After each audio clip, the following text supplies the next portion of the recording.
Hey everyone, hope you had a good time over the holidays, but now that those are over and we are into 2023, I think a lot of us have been wondering what's in store for PSO2 NGS. For me, all I've seen lately from others has either been doom posting saying that the game will die this year, or the opposite with people just saying no matter what SEGA does or whatever games come out, it will survive. Well, today I wanted to give you the information to come up to your own conclusion on if you'll be sticking with NGS. So last headline, we were shown the roadmap for the first half of 2023, detailing what we should be getting up until the month of June.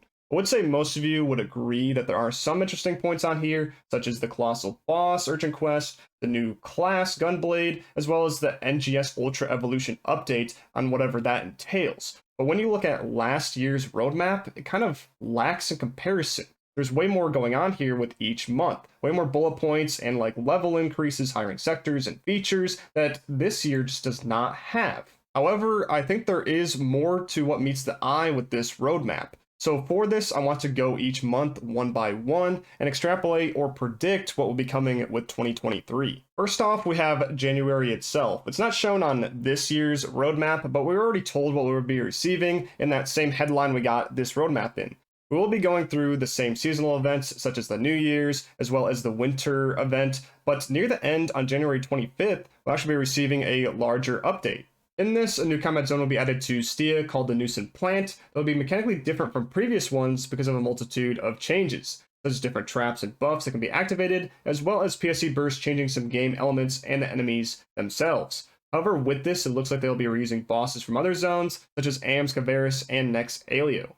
But we can receive Arms Refiner 2s from enemies inside, which will allow us to limit break our 7 and 8 star equipment to get up to plus 60, which should put those rarities leagues ahead of the previous ones. Unfortunately though, there was no mention of potential level 5 being included in this. There is more though. There will be many episodes for Chapter 4 involving Glenn and Kanui, also some much needed quality of life improvements. But one last thing which was a surprise to me was SEGA will be revamping the Geometric Labyrinth.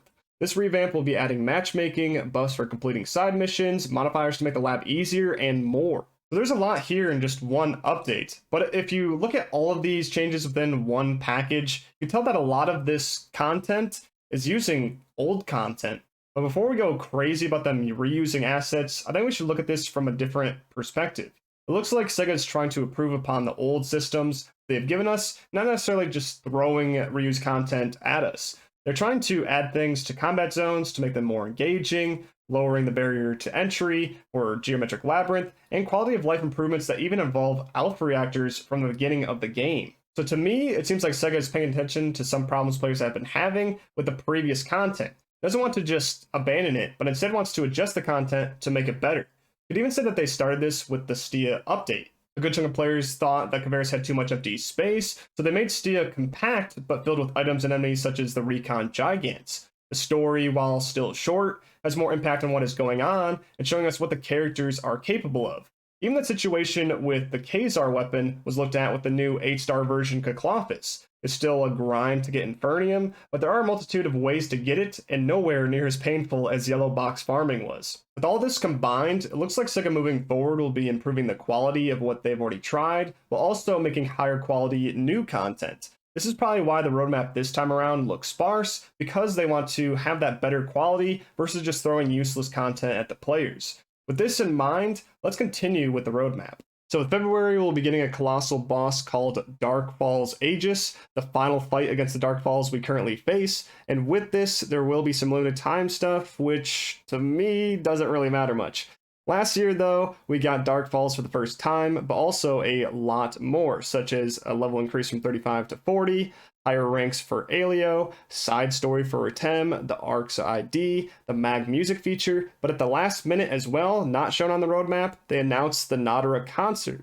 So a lot more happened last February, but I would say the stuff happening at the end of January this year is kind of equivalent to that. Regardless if you think the same, Dark Falls, in my opinion, was the best urgent quest we have gotten so far for NGS. I would reckon that Dark Falls Aegis would be just as crazy, with multiple phases, great music, and an epic fight. Also, with the original Dark Falls, we received the Schwartz armor, which I would imagine we will be getting more armor with the new version. Not sure about a weapon though, as Sinquam was released then, but could be earned outside of Dark Falls with the higher rank Alio zones. For the concert, if they do the same as last year, we may receive a surprise once we draw closer to February, maybe in the next headline on January 31st. However, I doubt we would receive news of anything else major for February.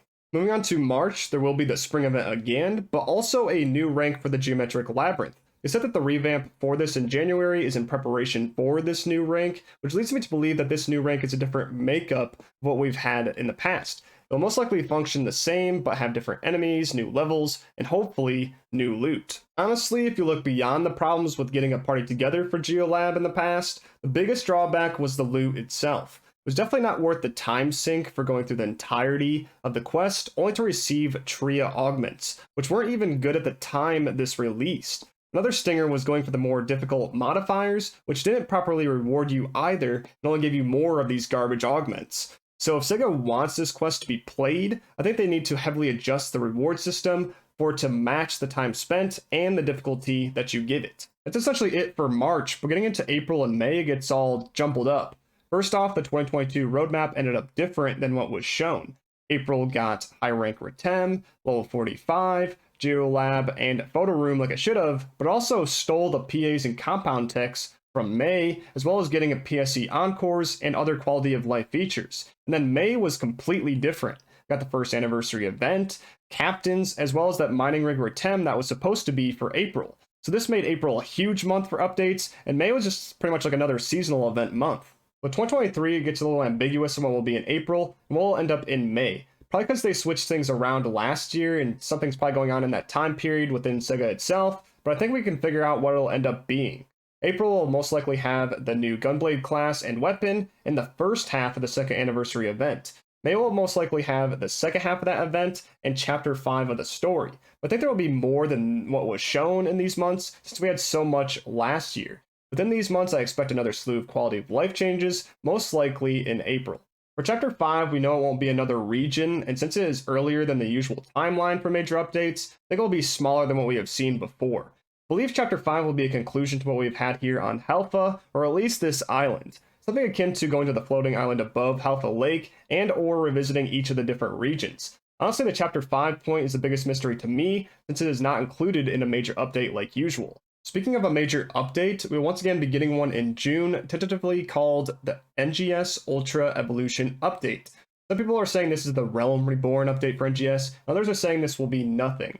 Well, Hero Ride pretty much sums up what the update will be in the headline itself. Finally, we're planning a major update for June in a whole new format that will diverge from previous region releases, tentatively called the NGS Ultra Evolution Update. Key content in this update includes the implementation of the creative space, additional class skills, and a level cap increase to 75.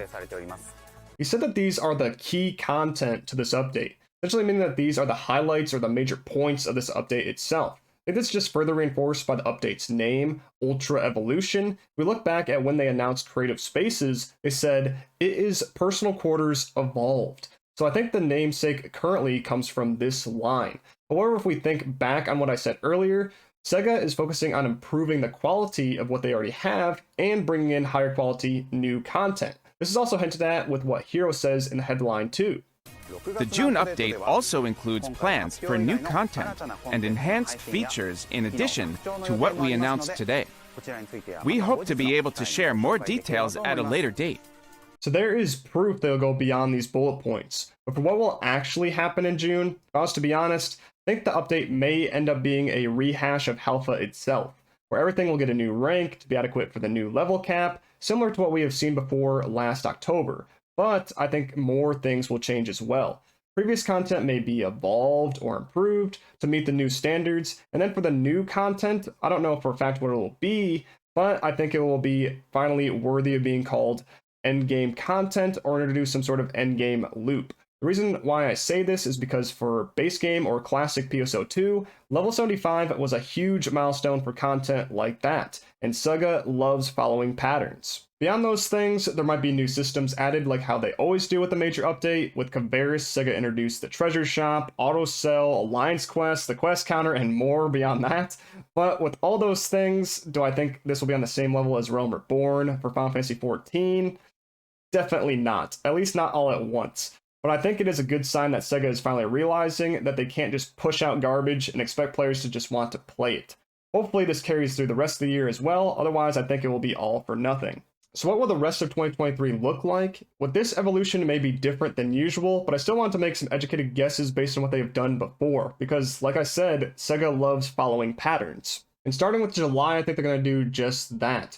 So with this, they've always celebrated the PSO2 anniversary, the 9th, and then the 10th last year. So with this, I think they're going to do the same thing with the 11th anniversary, have some sort of seasonal event, give out some goodies to the player base, and that's just going to be it.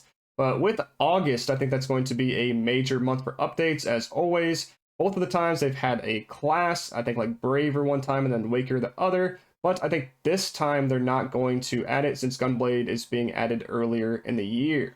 But with this, they might add some other sort of change with classes, might add some additional class skills, PA's techniques, that kind of thing.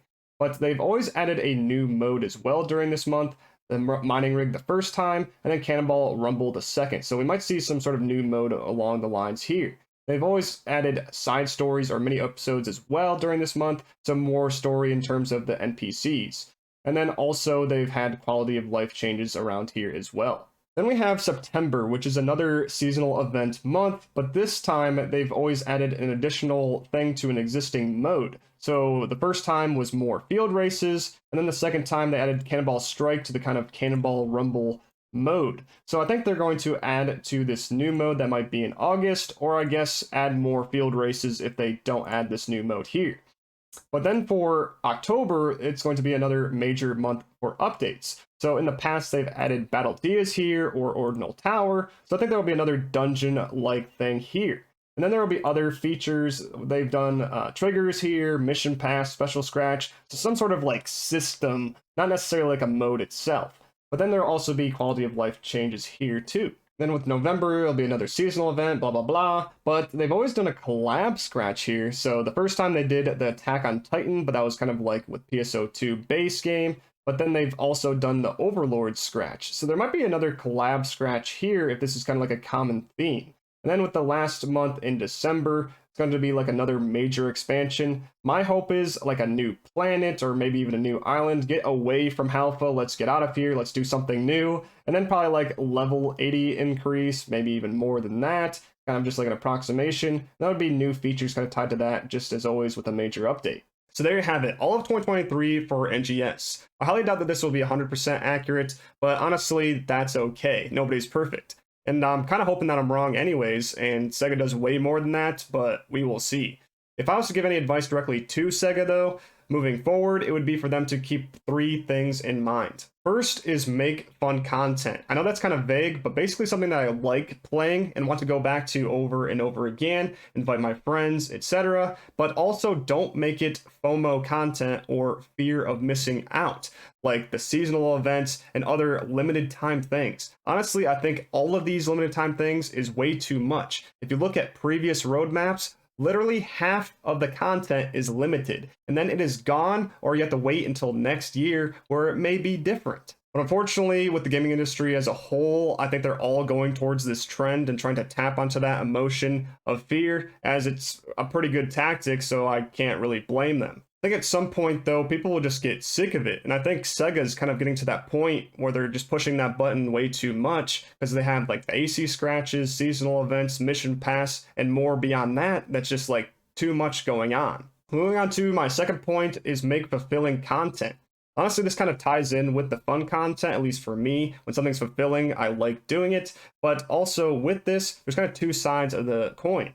So for the one side, it's don't make things so like time consuming. It feels like it's a waste of time, relies too much on RNG for the reward drops, kind of like Geometric Labyrinth, but maybe they're revamping that now. But then on the other side of the coin, it's making things too generous, kind of like with the lower level Ordinal Tower ranks, where you're getting armor that's like level 60 when you're doing a level 20 rank. That doesn't really make sense to me. And then for the seasonal events, albeit they're generous and can be, you know, nice for like upgrading and stuff, I feel like they go like too hard with that, like giving all of the Infernum needed for a Fixed Attack 3 the Clawfist, like just a few weeks ahead of the Stia release. Like it just happened.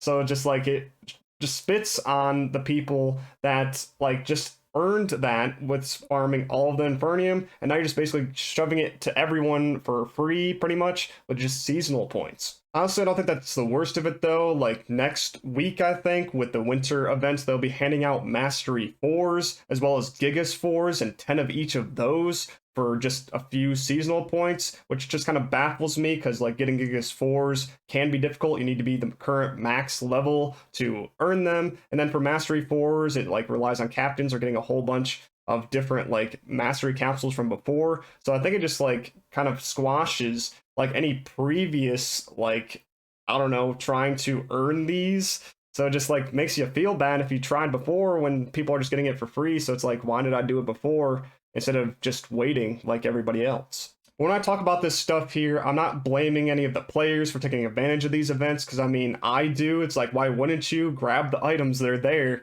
But I think Sega's actually hurting their own player base by doing this, because it reduces like how many players are going to be playing in other times. It's like, why would I play before or at the release of this thing when I know a couple weeks or like a month down the line there's just going to be something better or just like easier than before? So I think to give a definite answer to this, because I think you can versus just the fun content, since that's kind of like different from person to person, I think they should focus more on content that's kind of like the item exchanges, the Khazar and Kaklofis weapons, the Augment capsule exchange, more things like that where you're doing content in the game, but you feel like you can get guaranteed rewards over time. I think a great system that was from base game was using badges. We have these end mission badges that we just have sitting around or only can use with special scratches. I feel like taking advantage of these would be huge, or just adding more badges into the game, kind of like weapon badges from base game as well. But now for my last point that I think Sega should consider is to add more variety to NGS itself. So it should have more variety in terms of the combat, it should have even things that are non-combative too, kind of just like how base game was. There was like the casino, there was the fishing and the mining, like actually doing that instead of just like picking things off the ground. And then with combat, there was challenging quests, ultimate quests, buster quests, PvP, and more beyond that. And I think eventually NGS will get there, but it just seems like we're so far off from having like decent variety. All I'm doing is like purple triggers all the time, or urgent quests on occasion if I like feel like it. And like, I don't know, there isn't really much beyond that in terms of doing like some end game content, and I feel like NGS really needs it. I do know that they're doing the creative spaces. We've talked about that earlier. So with that, like that's kind of like a step in the direction of having like a non-combat thing to do. But I think they need to add more like that as well as combat things too. But I think if Sega manages to do all of these things as well as keep with their current roadmap with improving the current features, I think NGS will be just fine. Let me know what you guys think of all of this in the comments down below, and be sure to subscribe for more NGS content like this one. I'll see you in the next video though. Peace.